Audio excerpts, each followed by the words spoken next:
fait, le pic, il est dans les nuages, là, c'est le pic de l'Ortisette. Et ça, c'est tout ce que vous voyez en face, là, toutes ces grandes pelouses, là, quasiment jusqu'au refuge du Vacher qui est en bas. On vient jusqu'à cette crête, là, on vient tourner, et on fait toute cette partie encore, là, tout ça, pour échantillonner encore notre secteur. Voilà.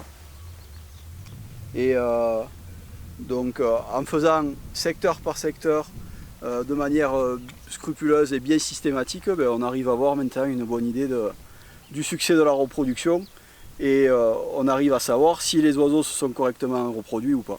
Et derrière, donc, en découle l'autorisation ou pas de chasser l'espèce ou de prélever quelques oiseaux de l'espèce perdrix grise. Elles ont besoin de végétation un peu plus haute pour pouvoir nidifier correctement, quoi. Donc c'est tout un travail qu'on mène avec les communes, les groupements pastoraux pour essayer de concilier pastoralisme et faune sauvage pour avoir un habitat pas trop impacté par la réouverture de milieux. L'intérêt c'est d'arriver alors, nous et les autres associations, à dire tiens on va, ok vous allez réouvrir mais on va peut-être mettre des zones de défense, on va peut-être laisser pour faire des habitats favorables à la perte. C'est des suivis qui sont en même temps faits dans les autres départements, donc sur toute la chaîne pyrénéenne, il y a le groupe... En fait c'est dans le cadre d'un observatoire qui s'appelle l'OGM.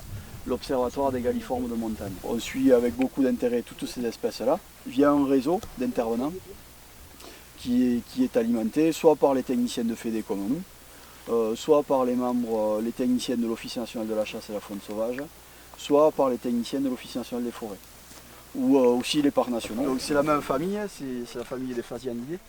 Donc c'est un galliforme de montagne qui fait son nid à même le sol.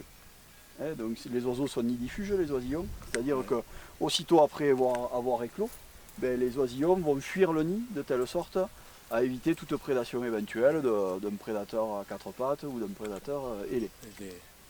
Et de ce fait, les adultes pour faire le nid, ils ont besoin de végétation pour pouvoir cacher le nid de manière à ne pas se le faire prédater, quoi. Le nid il est rudimentaire. Ah ouais, le nid c'est vraiment c'est une cavité avec 4 herbes sèches.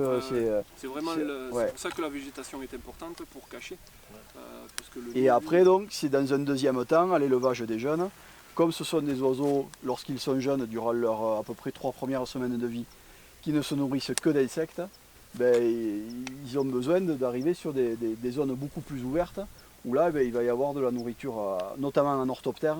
Les orthoptères, c'est les criquets et les sauterelles, pour pouvoir se nourrir. Et il n'y a que dans un troisième temps cette fois-ci, donc quand les oiseaux ont un peu plus d'un mois, que là ils passent sur une nourriture basée sur les insectes et sur des graines, donc des graines de légumineuses ou de graminées. Donc, et nous concernant et par rapport à la faune sauvage, le deuxième point c'est que, imaginez que vous ayez un couple de perdrix qui fasse son nid dans les pins qui sont à proximité, si vous avez un troupeau ou une harde de sangliers qui passe dans le coin pour s'alimenter, le nid est payé par les chasseurs, même les estives.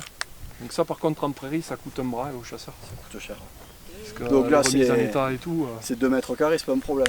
Mais de l'autre côté Camurac, donc, il y a 2 ans en arrière, c'était l'estive en entier qui était détruite.